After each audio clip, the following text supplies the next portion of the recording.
everyone, welcome to my channel Class 12th Math with Priya. We are discussing the chapter 7 and उसके exercise 7.2 जो है उसको हम discuss कर रहे हैं. लास्ट क्लास में हमने क्वेश्चन नंबर 5 डिस्कस किया था. आज की क्लास में हम डिस्कस करने वाले हैं क्वेश्चन नंबर 6. तो देखते हैं हमारे पास क्वेश्चन नंबर 6 क्या है. हमें इसका इंटीग्रेशन फाइंड करना है. तो हमें इंटीग्रेशन फाइंड करना है under root ax plus b का. इसका इंटीग्रेशन फाइंड करने के लिए हम सबसे पहले क्या सोचते हैं कि हमारा जो क्वेश्चन है वो सिंप्लीफाई हो जाए. तो इसको सिंप्लीफाई किस तरीके से किया जा सकता है. अगर हम यहाँ पे सब्स्टिट्यूशन मेथड यूज करें तो सब्स्टिट्यूशन मेथड यूज करके ये सिंप्लीफाई हो सकता है. सबसे पहले हमें क्या देखना होता है कि हम यहाँ पे किसको टी लें. ठीक है, इसमें हम किसको टी लें. यहाँ पे लिखा हुआ है अंडर रूट के अंदर ax प्लस b. तो हम क्या करते हैं, हम ax प्लस b को ले लेते हैं t. ax प्लस b को ले लेते हैं t.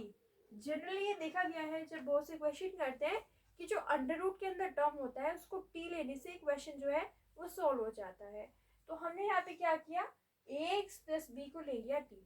नेक्स्ट स्टेप क्या होता है, नेक्स्ट स्टेप में हम बोथ साइड डिफरेंशिएट करते हैं विद रिस्पेक्ट टू x.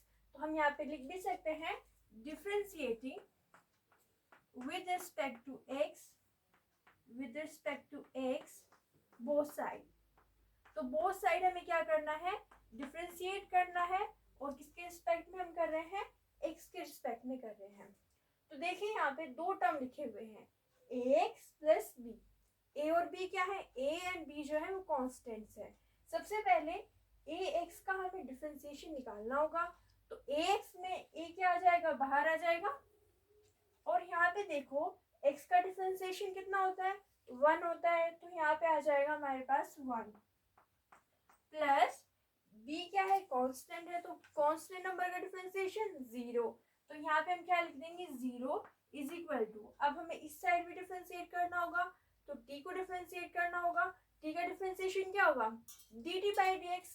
तो हम यहाँ पे लिख लेंगे dt बाई dx. अब हम क्या करते हैं, नेक्स्ट स्टेप में हम dt की वैल्यू फाइंड करते हैं. dt की वैल्यू फाइंड करने के लिए इस dx को हम इधर ले जाएंगे. तो इस dx को हम इधर ले जाते हैं और एक कांस्टेंट है तो उसको नीचे ले आते हैं. तो हमें क्या मिलेगा, dx is equal to dt by ये जो a है वो नीचे आ जाएगा. तो इसके नीचे आ जाएगा a, dt बाय a. अभी तक हमने क्या किया है, अभी तक हमने ax प्लस b को लिया है t. ax प्लस b को t लेने के बाद में हमने वो साइड क्या किया, x के रिस्पेक्ट में डिफरेंशिएट किया. x के रिस्पेक्ट में जब हमने डिफरेंशिएट किया तो ax का क्या मिला, हमको a मिला. और b कांस्टेंट है तो उसका डिफरेंशिएशन क्या हो गया, 0. यहाँ पे t है तो t का डिफरेंशिएशन क्या हो गया, dt बाई dx. फिर यहाँ से हमने dt की वैल्यू फाइंड की. तो dt की वैल्यू क्या आई, dt की वैल्यू हमने यहाँ पे निकाली dx is equal to dt by a.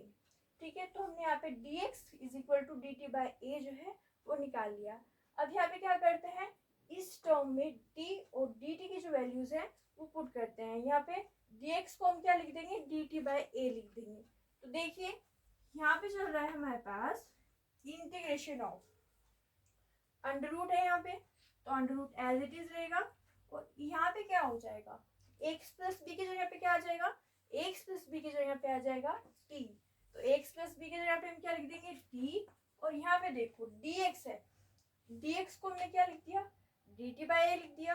तो dx के जगह पे हम लिख देते हैं dt बाई a. ओके, तो हमने यहाँ पे सिंपली ये इस टर्म की जगह पे पुट किया t और इस टर्म के मतलब इस टर्म की जगह पे हमने पुट कर दिया dt बाई a. अब 1 बाई a कांस्टेंट है तो 1 बाई a बाहर आ जाएगा. तो हमें मिलेगा 1 by a integration of under root of t. Under root of t को हम क्या लिख सकते हैं, t की पावर 1 बाई 2 लिख सकते हैं. तो हमने लिख दिया यहाँ पे t की पावर 1 बाई 2 एंड साथ में क्या चल रहा है, साथ में चल रहा है dt. तो ये हो गया dt. अब देखो ये कितना सिंपल इंटीग्रेशन है. सिंपली हमें यहाँ पे फॉर्मूले का यूज करना है. सबसे पहले स्टार्टिंग में हमें इसका इंटीग्रेशन पूछा गया था. सब्स्टिट्यूशन मेथड लगा के हमने इसको इस तरीके से सिंप्लीफाई कर लिया. अब हमें क्या करना है, फॉर्मूले का यूज करना है. Integration of t to the power 1/2। Formula कौन सा लगेगा? फॉर्मूला लगेगा इंटीग्रेशन ऑफ एक्स की पावर n dx का। इसका इंटीग्रेशन क्या होता है? इसका इंटीग्रेशन होता है x की पावर, यहाँ पे आ जाएगा x की पावर n+1 अपॉन n+1। अगर यहाँ पे x है तो ऑपरेटर dx होता है, यहाँ पे अगर t है तो ऑपरेटर जो है वो dt है। इसका मतलब होता है कि हम t के रिस्पेक्ट में डिफरेंशिएट इंटीग्रेट कर रहे हैं, और इसका मतलब होता है कि हम x के रिस्पेक्ट में इंटीग्रेट कर रहे हैं। तो यहाँ पे n की जो वैल्यू है वो कितनी है? 1/2। तो integration of t to the power 1/2 dt क्या हो जाएगा? ये मिलेगा हमें t की पावर 1/2 + 1, तो ये हो जाएगा 1/2 + 1, और नीचे आ जाएगा हमारे पास 1/2 + 1। n की वैल्यू क्या है? 1/2 है, तो ये आ जाएगा 1/2 + 1। सिंप्लीफाई करेंगे तो t की पावर कितनी आ जाएगी? 3/2। तो ये मिलेगा t की पावर 3/2 अपॉन 3/2। इसको सिंप्लीफाई किया तो ये कितना मिलेगा? 3/2 मिलेगा। ओके, तो ये हमें मिल रहा है 2/3 t टू द पावर 3/2। तो हमने क्या किया? इसका इंटीग्रेशन फाइंड किया, ये फॉर्मूला यूज किया, n की वैल्यू 1/2 पुट की, सिंप्लीफाई किया तो हमें मिला 2/3 t टू द पावर 3/2। तो ये हमें इसका इंटीग्रेशन मिला है, उसको हम यहाँ पे लिख देते हैं। तो ये हो जाएगा 1/a, इसका इंटीग्रेशन हमें मिला है ये, तो उसको हम यहाँ पे पुट कर लेंगे। तो ये हमें मिल जाएगा 2/3, यहाँ पे क्या है? t की पावर 3/2 है, तो t की पावर 3/2 एंड प्लस में लगा देंगे c, कांस्टेंट ऑफ इंटीग्रेशन। अब यहाँ पे क्या करते हैं? आंसर आ चुका है, बट हमें आंसर में t तो नहीं दिए, t को नहीं रखना है, आंसर में t को नहीं रखना है, क्योंकि क्वेश्चन में x था, तो x के फॉर्म में इसे चेंज करना पड़ेगा। यहाँ पे देखिए ax + b जो है वो t के इक्वल है, तो यहाँ पे t की वैल्यू पुट कर देंगे, तो हमें क्या मिलेगा? ये देखिए यहाँ पे 2 ऊपर है, ठीक है, तो 2/, ये हो जाएगा 3, और यहाँ पे हमारे पास आएगा t की पावर 3/2। तो t की जगह पे हम क्या पुट कर देंगे?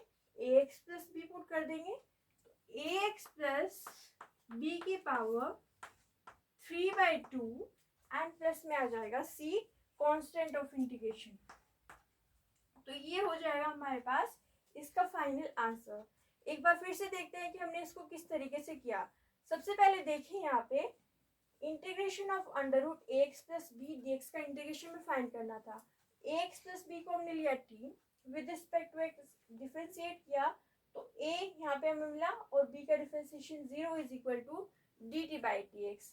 तो यहाँ से dx की वैल्यू आ गई dt/a, हमने इसमें पुट किया तो इंटीग्रेशन ऑफ √t dt/a मिला। 1/a कांस्टेंट है तो वो बाहर आ गया। इंटीग्रेशन ऑफ t की पावर 1/2 dt हमें फाइंड करना था, इसका इंटीग्रेशन फाइंड किया तो आया 2/3 t की पावर 3/2। t की वैल्यू सब्स्टिट्यूट कर दी तो हमने फाइनल आंसर क्या देखा? 2/3 a, एंड यहाँ पे आया ax + b की पावर 3/2 + c। आप इसका स्क्रीनशॉट ले लीजिए। Okay, done. तो यहाँ पे हमने देखा क्वेश्चन नंबर 6। नेक्स्ट क्लास में हम देखेंगे क्वेश्चन नंबर 7। अगर आपको हमारी वीडियो अच्छी लगी है तो लाइक, शेयर एंड चैनल को सब्सक्राइब कीजिए। Thank you so much for watching.